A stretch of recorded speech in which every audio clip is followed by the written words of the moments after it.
In a major victory for the incoming president, Republicans will now control both houses of Congress after the House was called for the GOP earlier this week. But this trifecta doesn't guarantee smooth governing. As with Trump's first term, narrow margins in the Senate and House could make passing major legislation difficult. So, what will it take to govern in this divided time? Casey Burgett is the director of the Legislative Affairs Program at the Graduate School of Political Management at George Washington University. Casey Burgett, so good to have you on the program. As we said, Trump now controls both houses of Congress. When you couple that, he's got the White House, couple that also with winning the popular vote, it seems like he has enormous freedom to do what he wants. But that is, as we know, not always how it works out. Absolutely. The president, especially one who wins the popular vote, has both chambers of Congress in his pocket. He can be incredibly aggressive, and we're expecting President Trump to do exactly that. But his powers only extend as far as the members of Congress allow them to go. So, as we saw within his first term, he had united government there, but he was checked a couple times on nominations, policy once, and it doesn't just go as smoothly as we think it should, given that GOP has all levers of control in terms of governmental power. I guess it depends also where you sit on the political spectrum. That's either a feature of the system or that's a bug in the system. Exactly. We are taught from our youngest days that we have checks and balances. That's the genius of our system. And that's true, too, even if every lever of government is controlled by the same party. It's not just as simple as having the same label next to your names and you get what you want. It depends what exactly you're trying to do and how aggressive you're trying to be doing it. Trump has been announcing several of his cabinet nominees this week. And even within the GOP, some of those people are very, very controversial. Do these narrow margins likely impact Trump's ability to get people in place that he wants? 100%. That if you have a divided government or have a small majorities, particularly in the Senate, who confirms these folks, every vote matters. You can't afford to lose several senators. And so each senator will try to use this as a leverage to make sure that the president and their nominees are conforming to what they expect them to do in office. But if you lose just a couple votes on your side, knowing that Democrats are not going to help. So what is your sense when you, again, as someone who has looked at political history of America going backwards, what do you imagine unfolding over just in the short term, but then over the 4 years of this administration? So right now I'm watching how much pushback Senate Republicans are hinting at given the nominations coming forward.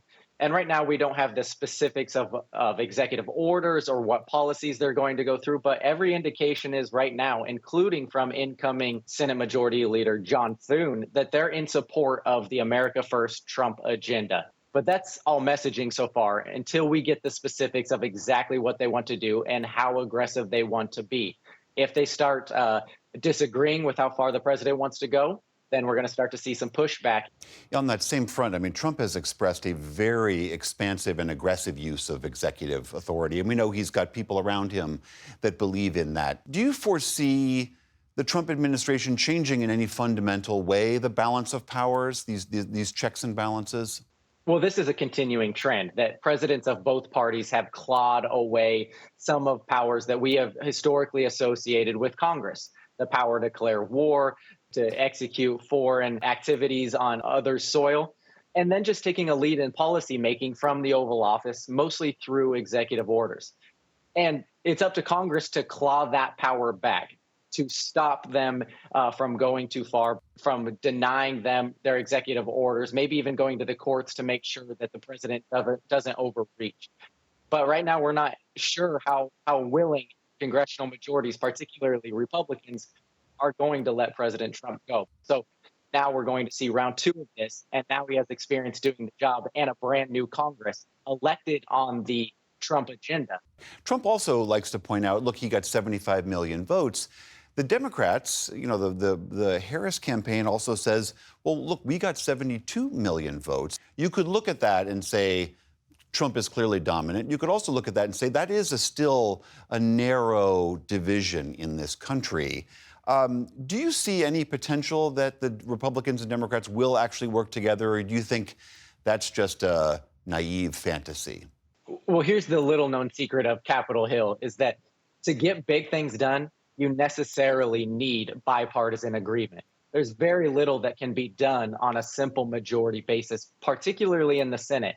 Unless they throw out the filibuster, Republicans and Democrats are going to have to work together. And they have in the past, despite being this overriding narrative of dysfunction, polarization within our levels of government.